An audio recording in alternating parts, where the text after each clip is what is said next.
Thoughts on Usman versus Woodley?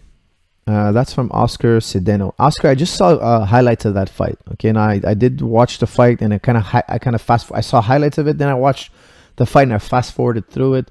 I didn't watch the entire fight, but all the sequences I felt that Usman was winning. Okay, and I don't want to be unfair here, and I just want to mention that I did not watch all the sequences, but it seemed to me that Usman was more athletic, more tenacious, more aggression, put Woodley up against the fence, more dominant in the wrestling, more dominant in the grappling, more dominant in the striking.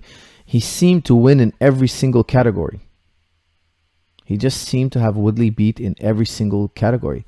And I was incredibly impressed. Let's just say that. Okay, I was incredibly impressed by Usman.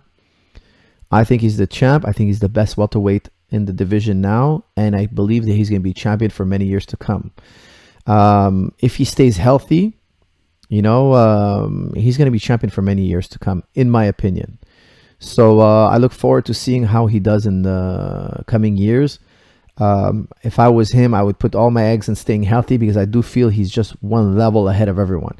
And the only thing that can derail him from being one of the greatest of all time is bad injuries. So, you know, that's something, you know, I think most fans might not know, but these fighters go through a lot of grueling trainings, and it does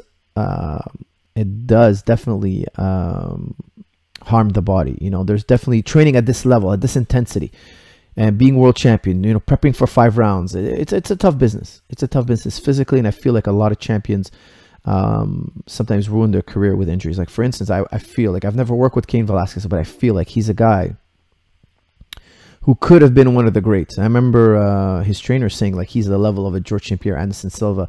He's one of those guys. This is before we even saw him fight, or like after 1 or 2 fights. They were saying, look, he's that good in the gym. He's a head and shoulders above everybody we've ever seen. Like, this guy's one of those greats. You know, you guys are going to see that he's a legend in the making.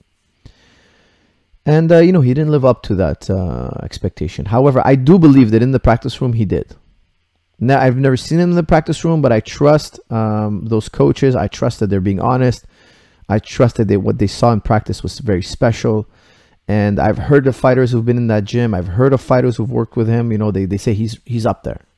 However, in my opinion, his career was probably derailed, very likely, by key knockouts that he suffered and or key injuries. And I feel like Usman, from what I saw, is one of those guys who can be head and shoulders above the rest. You know, he can be in the discussions for best pound for pound. I don't think there's many guys who could stop him. I just don't think there's many guys who can stop him. But again, it remains to be seen. Maybe he has a weakness that we haven't discovered yet.